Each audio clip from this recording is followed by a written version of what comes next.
Harmonize kila siku ni viapo tofauti tofauti kwenda kwa mpenzi wake Kajala. Siku ya leo kwenye page yake Instagram, upande wa Insta story, Star Bongo Flava, Harmonize ameandika ujumbe mzito wa kimahaba kwenda kwa mpenzi wake Kajala, akiahidi kumfanya kuwa tajiri na mwenye furaha, kwani anastahili yote hayo. Harmonize ameandika ujumbe ambao unasema, kutimiza miaka 32 nikiwa pamoja na wewe itakuwa jambo la kipekee sana. Siwezi kusubiri siku nitakayokufanya uwe mwanamke tajiri na mwenye furaha sana, kwa sababu unastahili hayo yote. Mfungo mwema, nimekumisi sana. Nina hakika unakumbuka hizi moments. Kitu ambacho Harmonize anakionyesha hapa ni kwamba hii video ambayo ameipost, ambayo unaiona hapa, walirekodi siku za nyuma, ndio maana anamwambia kwamba nina uhakika unakumbuka hizi moment, lakini pia anamwambia amemmisi sana, kwamba hawako pamoja. Unajua pamekuwa na maoni mengi sana Harmonize anapoonekana Kajala makiposti video tofauti tofauti, wanavyoonekana pamoja ni kwamba Harmonize vipi, mwezi mtukufu wa Ramadhani haufungi, muda wote unafuatana tu na Kajala. Sasa kwenye hizi video Harmonize moja kwa moja ameonyesha kwamba hayuko na Kajala. Hizi ni video ambazo ni za nyuma, na ndio maana anamwambia naamini au na hakika unakumbuka hizi moment, na anamwambia mfungo mwema. Lakini kitu kingine ni kwamba Harmonize anasema anataka kumfanya Kajala kuwa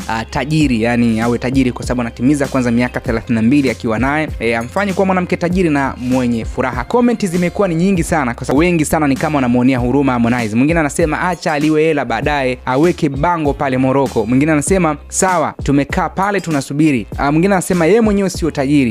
Mwingine anamwambia ajifunze kwa Hakimi. Wengi ni wamemkosoa Harmonize kwa hichi ambacho amekiandika, ama ndoto yake, sababu ni ndoto ya kumfanya Kajala kuwa tajiri. So wengi wamempinga kweli kweli kwa kile ambacho amekiandika hapa kwenye video hii ambayo amepost kwenye Insta story yake. Maoni yako ni yapi? Aweke kwenye uwanja wa comment. Usisahau kusubscribe, bonyeza alama ya kengele uwe wa kwanza kupata taarifa zetu mbalimbali.